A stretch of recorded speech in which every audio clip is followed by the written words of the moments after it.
किसी भी छठ के दिन अगर षडानंद कार्तिकेय जी महाराज का नाम लेकर 6 बेलपत्र और उस 6 बेलपत्र पर 6 दुर्वा,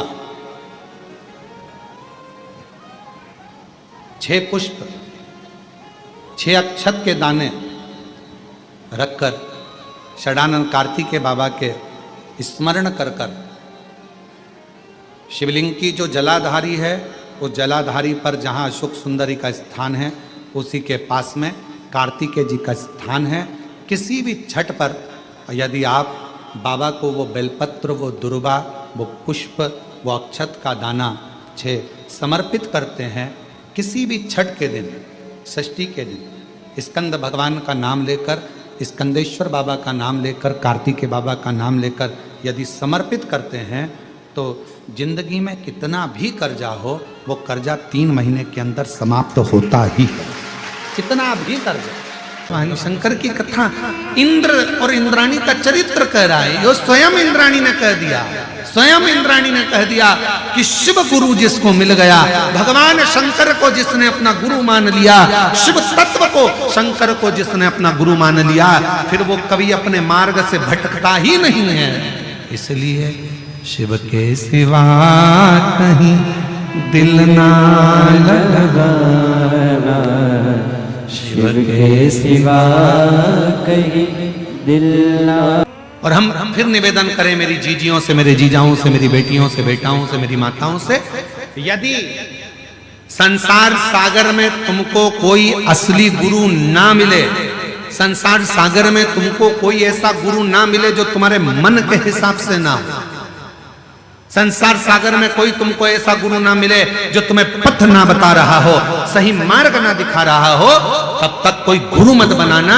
और आखिरी में भी अगर कोई गुरु ना मिले तो शंकर जी के मंदिर में जाना, एक बेलपत्र को सीधे हाथ में लेकर और श्री शिवाय नमस्तुभ्यम ओम नमः शिवाय बोलकर बाबा को बेलपत्र चढ़ाकर बाबा को ही अपना गुरु बना लेना और उसी से गुरु मंत्र प्राप्त करना।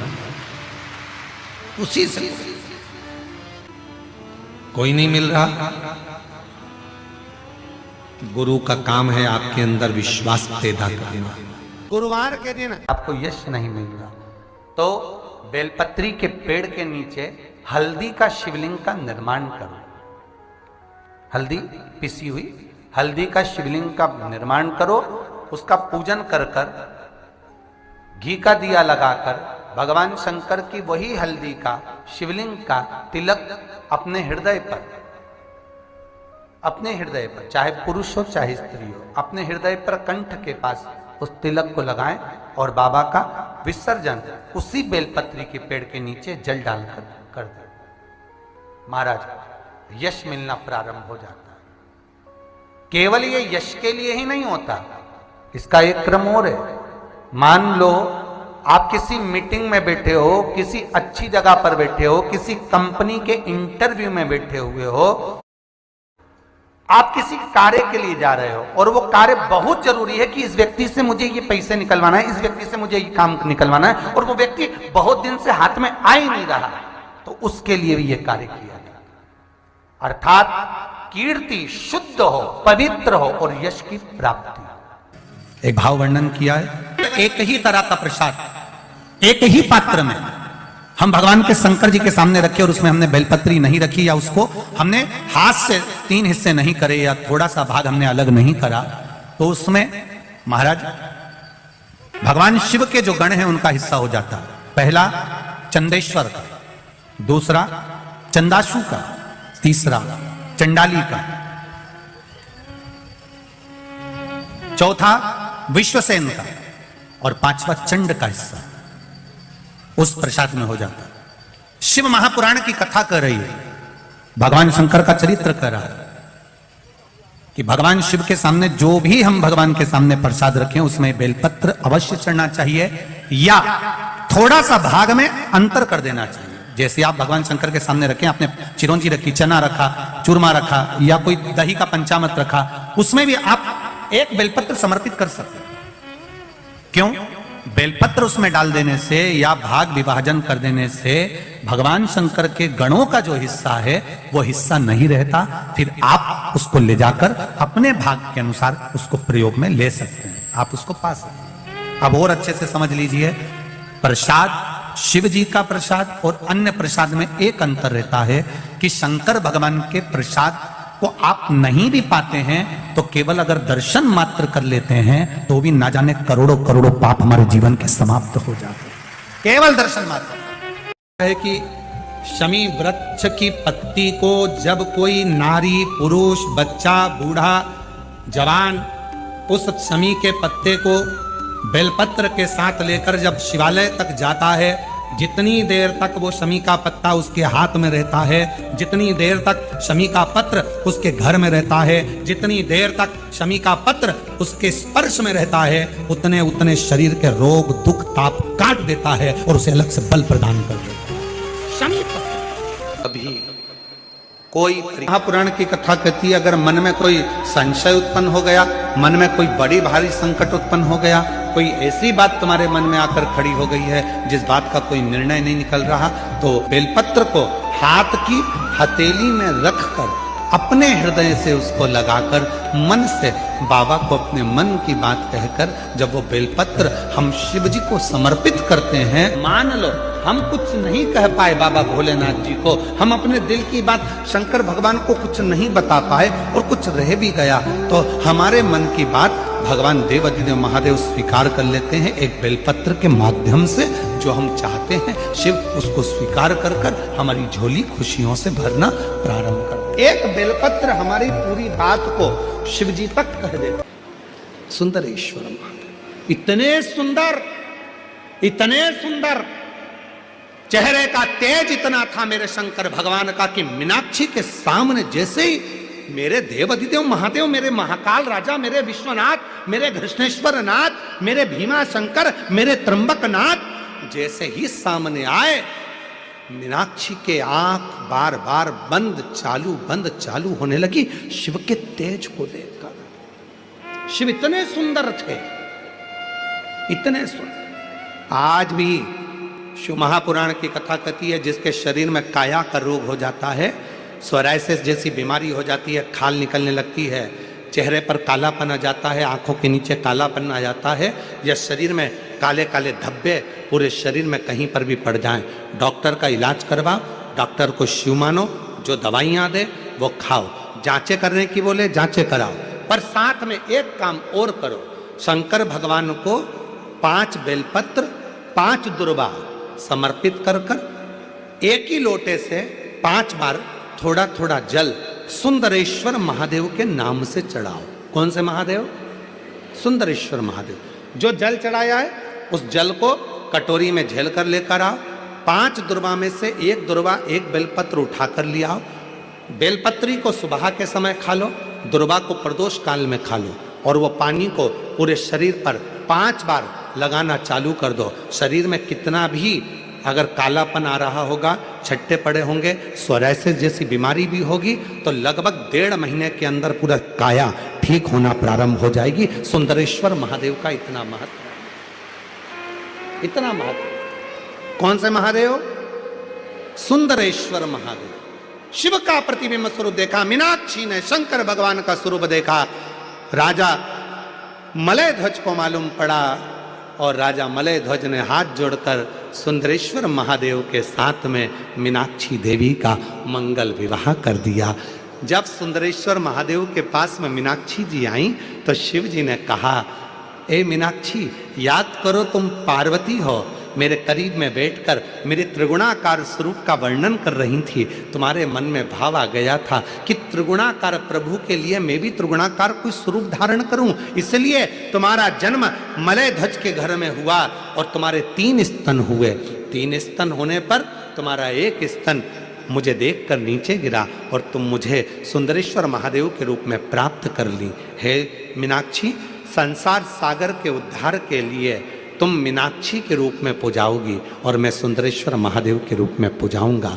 तमिलनाडु का वो पवित्र मदुरई का मीनाक्षी मंदिर आज भी 7 अजूबों में एक अजूबा है जहां मीनाक्षी देवी और सुंदरेश्वर महादेव का पूजन होता है, जहां दुनिया के लोग दर्शन करने के लिए जाते हैं, आज भी दर्शन के लिए पहुंचते हैं। शिव का वो स्वरूप, मीनाक्षी देवी का वो स्वरूप, लोग जाते जरूर हैं।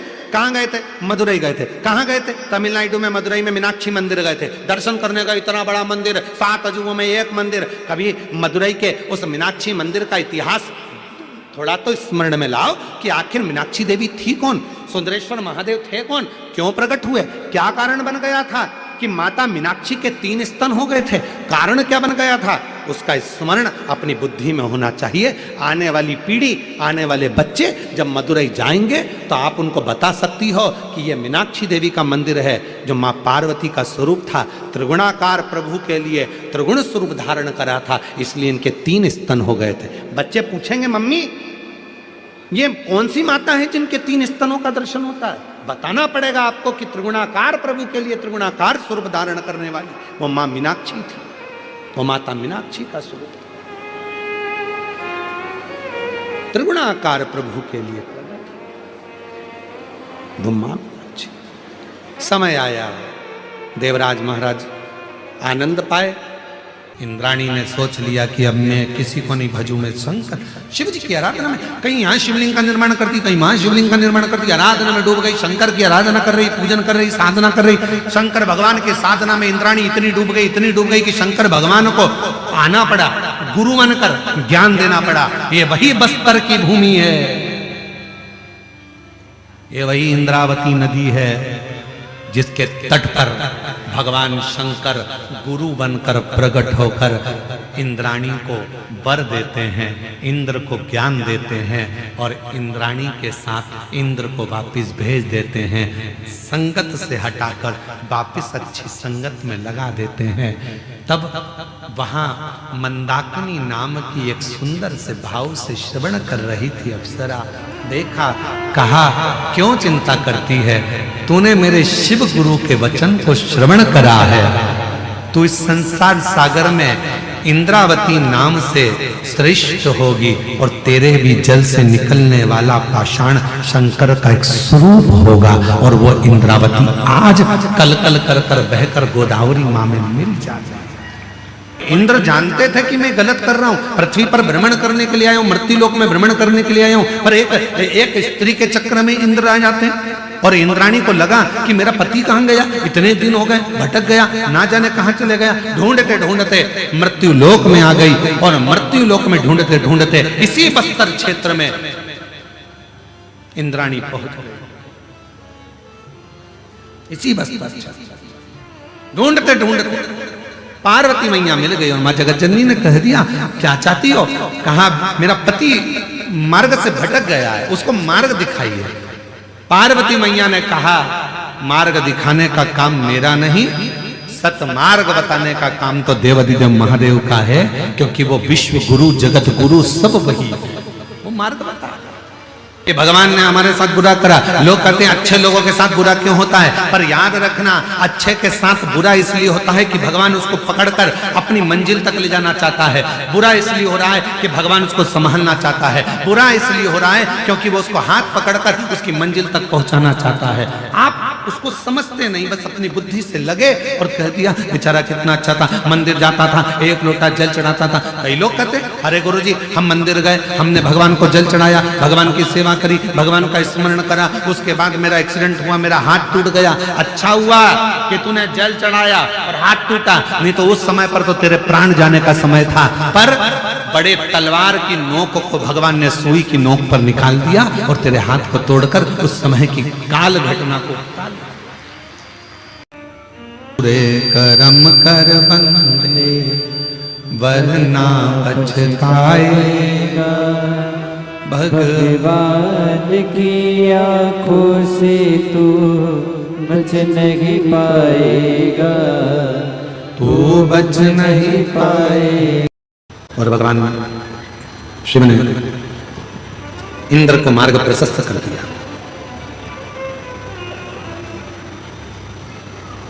एक रहा जैसे ब्रह्मा जी के मन में शिव के प्रति विश्वास नहीं है।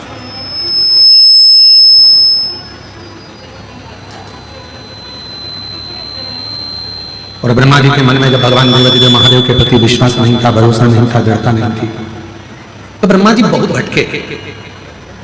जब तक मनुष्य का विश्वास या देवता का विश्वास या पक्षी हो, पशु हो, जलचर हो, थलचर हो, इनका पूर्ण विश्वास शिव पर नहीं होता, तब तक ये भटक रहे।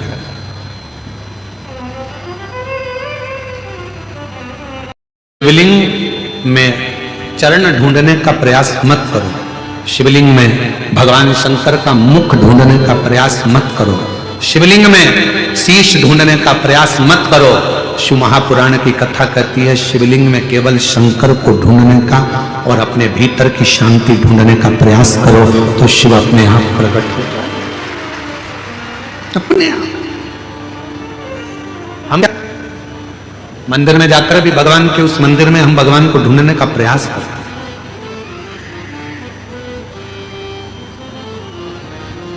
भगवान के हाथ कहां है, भगवान के चरण कहां है, भगवान के चरण कहां है, भगवान के कर्ण कहां है, भगवान के नेत्र कहां है, हम ढूंढ रहे हैं।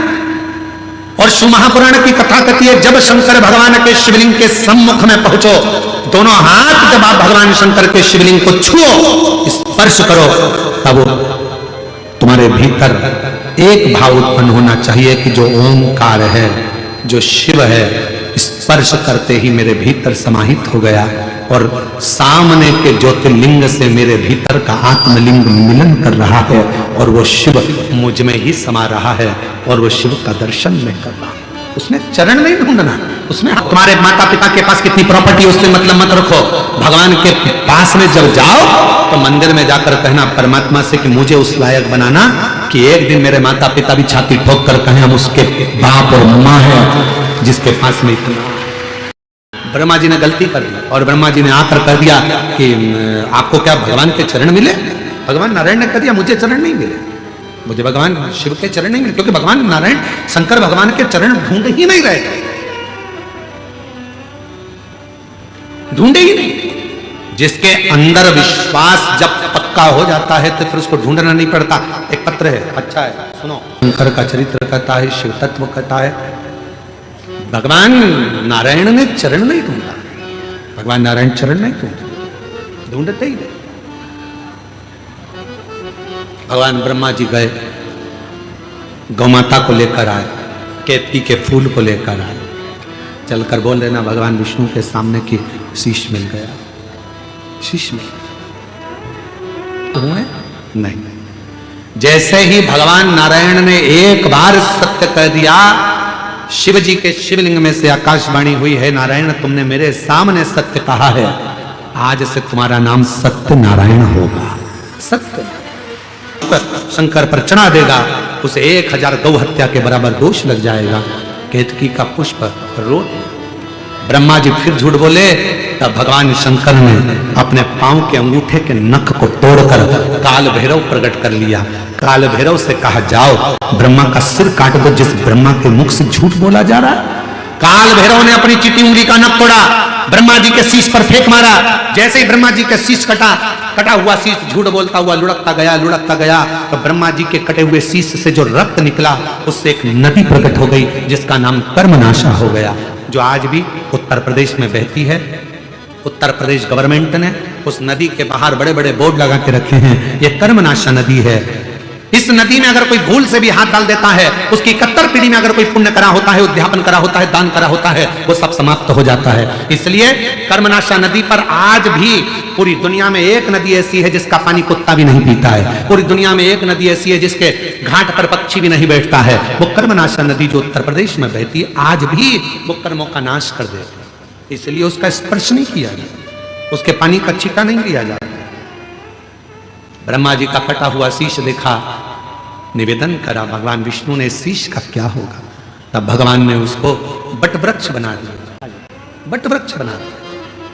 और बड़का पेड़ भगवान ब्रह्मा जी का कटा हुआ शीश भगवान शिव जी ने बट वृक्ष बना दिया। शिव जी का नाम बटकेश्वर महादेव पड़ गया। जोरदार ताली बजाकर भगवान देवादिदेव महादेव का जय घोष हो। अर्धनारीश्वर भगवान पधार रहे हैं, जोरदार ताली। देवादिदेव महादेव स्वयं बटकेश्वर महादेव के रूप में विराजित होते हैं। ऐसी पवित्र आनंदमय में अगर किसी का तलाक हो रहा है, छूट रहा है, संबंध खत्म हो रहा है, तो आज भी महाराज श्री हरि और हर इन दोनों का साझा कर कर यदि नंदी से लेकर भगवान शंकर के शिवलिंग तक, नंदी से लेकर भगवान शंकर के शिवलिंग तक एक मौली जो लाल पीला धागा होता है ना, जिसको हाथ में बांधते हैं पूजन के टाइम पर, तो वो लच्छा, वो नाड़ा, वो मौली जो है वो जो बांधने वाला है, नंदी का जो एक चरण खड़ा हुआ है, बाकी का चरण एक आगे का नीचे दबा हुआ है, पीछे का चरण भी दबा है, पर एक नंदी का चरण ऊपर है। उस चरण से लेकर भगवान शंकर के शिवलिंग तक एक सूत्र को बांधा जाए और उस सूत्र को 7 जगह पर बेलपत्र रखकर उठा लिया जाए और उठाने के बाद में किसी भी बेलपत्र के वृक्ष के नीचे वो 7 बेलपत्र समर्पित कर कर वो धागा लेकर 7 परिक्रमा अगर बेलपत्र की करी जाए और जिससे संबंध टूट रहा है उसी से वापस प्रेम बढ़ाया जाए, तो वो स्मरण कर कर अगर 7 परिक्रमा उस धागे के साथ में कर कर हाथ में अगर बांधा जाए तो कितना भी दम लगा ले कोई व्यक्ति तलाक हो ही नहीं सकता। स्नेह बढ़ेगा ही, प्रेम बढ़ेगा ही, वो टूट नहीं सकता, उसको तोड़ा नहीं जा सकता। माघ महीने की शिव महापुराण कथा का ये कथा 2026 का प्रथम वर्ष है, 2026 का प्रथम महीना है। वाणी में सरस्वती हमारी जिह्वा पर विराजमान होती है।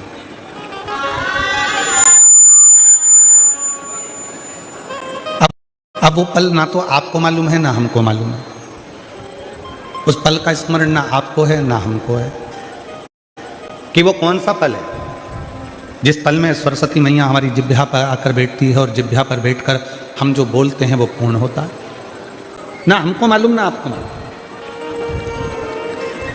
तो फिर शिव पुराण कहती है कि जब आपको ये नहीं मालूम कि सरस्वती किस समय पर आपकी जिह्वा पर आकर बैठेगी, कब वो बोलेगी, आपकी जिह्वा पर कब सरस्वती माता आकर बैठ जाएगी और उसकी वाणी सिद्ध हो जाएगी, तो शिव पुराण की कथा कहती है कि दिन भर में परमात्मा का नाम तो लो मना नहीं है, पर सबके लिए अच्छा बोलने का प्रयास करो। हो सकता है आपके बोलने से किसी का घर अच्छा हो जाए, किसी का परिवार अच्छा हो। सरस्वती हमारे जिह्वा पर, हमारे मुख पर 24 घंटे में से एक बार, एक क्षण के लिए आती है। जब हम वो वाणी में कुछ ना कुछ बोलते हैं तो सरस्वती सिद्ध होकर कुछ कह जाती है।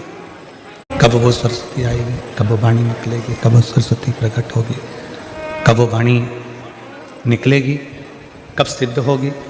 तो शिव पुराण की कथा कहती है कि हर पल, हर घड़ी, हर क्षण आप सबके लिए अच्छा बोलिए। सर्वे भवन्तु। नमस्ते दोस्तों, हर हर महादेव। 8 जनवरी षष्ठी तिथि को अगर घर में किसी भी प्रकार का कर्जा है तो 6 बेलपत्र, 6 दुर्वा, 6 अक्षत के दाना, 6 पुष्प लेकर सदानंद कार्तिकेय का नाम लेकर शिवलिंग पर कार्तिकेय का जो स्थान है वहाँ पर अगर समर्पित कर देते हैं सदानंद कार्तिकेय का नाम लेकर, तो किसी भी तरह का कष्ट हो, कुछ भी हो, कर्जा हो, सब मुक्त हो जाता है। यह उपाय आप लोग अवश्य करें षष्ठी के दिन। हर हर महादेव।